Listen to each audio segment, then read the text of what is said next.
Assalamualaikum warahmatullahi wabarakatuh. Selamat siang, salam sejahtera para siswa semuanya. Semoga pada hari ini semuanya dalam keadaan sehat. Untuk selanjutnya materi pelajaran pada hari ini kita akan membahas tentang kehidupan politik dan ekonomi Indonesia pada masa demokrasi terpimpin. Ini kelanjutan dari materi yang terdahulu.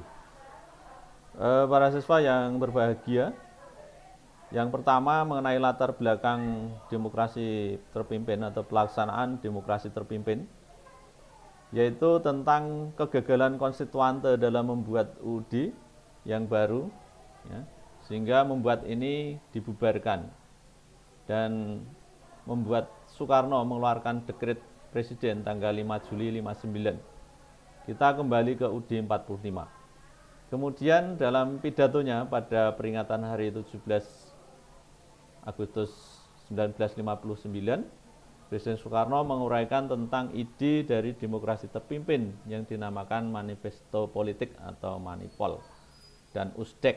Nah, USDEK, ya, ideologi ditambah kata USDEK yang merupakan akronim daripada Undang-Undang Dasar 1945, Sosialisme ala Indonesia, Demokrasi terpimpin, Ekonomi terpimpin, dan Kepribadian Indonesia. Jadi USDEK itu adalah akronim atau singkatan, ya.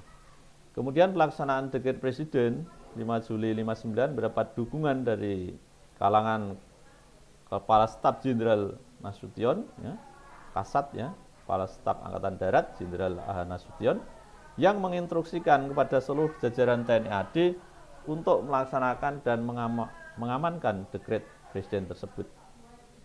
Nah, kemudian ini adalah masa kabinet pada masa demokrasi terpimpin, dimulai dari kabinet kerja 1, 2, 3, 4, kemudian kabinet Dwikora 1 dan kabinet Dwikora 2. Ini. Kemudian hal-hal penting pada masa demokrasi terpimpin antara lain, yang pertama, kekuatan politik pada masa demokrasi terpimpin ini berpusat pada 3 kekuatan, yaitu Soekarno, TNI AD, dan PKI. Ajaran tentang nasionalisme, agama, dan komunis atau Nasakom yang diciptakan oleh Soekarno sangat menguntungkan posisi PKI. Yang kedua, terjadi inflasi yang tinggi, terutama karena mengeluarkan uang dan membiayai penyelenggaraan proyek-proyek mercusuar seperti Games of the New Emerging Force atau GANEVO dan Conference of the New Emerging Force atau CONEVO. Kemudian yang ketiga, peristiwanya adalah ada pembebasan Irian Barat yang merupakan suatu tuntutan nasional yang didukung oleh semua partai politik dan golongan. Pada September 61 dikeluarkan Tri Komando Rakyat atau Tri Korea dalam rangka pembebasan Irian Barat agar kembali ke pangkuan Republik Indonesia.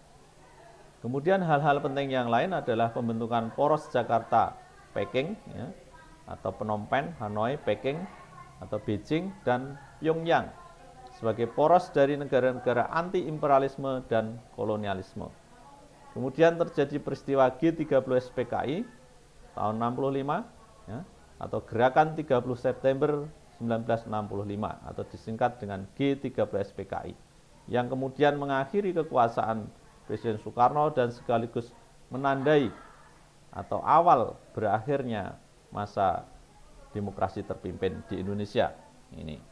Karena setelah peristiwa G30 SPKI 65, kemudian terjadi konstelasi politik yang sangat kuat, di mana anti-komunisme menguat, dan ini merupakan tantangan atau dampak daripada peristiwa tersebut, yang akhirnya nanti Presiden Soekarno harus meletakkan jabatan sebagai presiden dan digantikan oleh Legend Soeharto.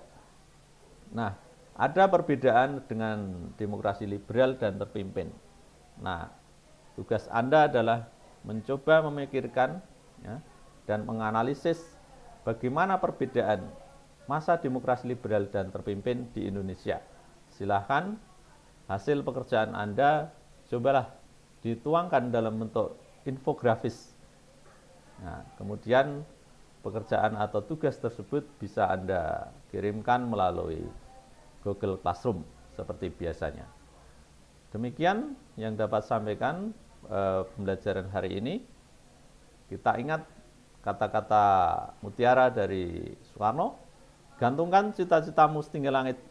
Jika kamu jatuh, maka kamu hanya akan tersangkut di antara bintang-bintang. Demikian, selamat belajar dan terima kasih atas perhatiannya. Salam sehat. Assalamualaikum warahmatullahi wabarakatuh.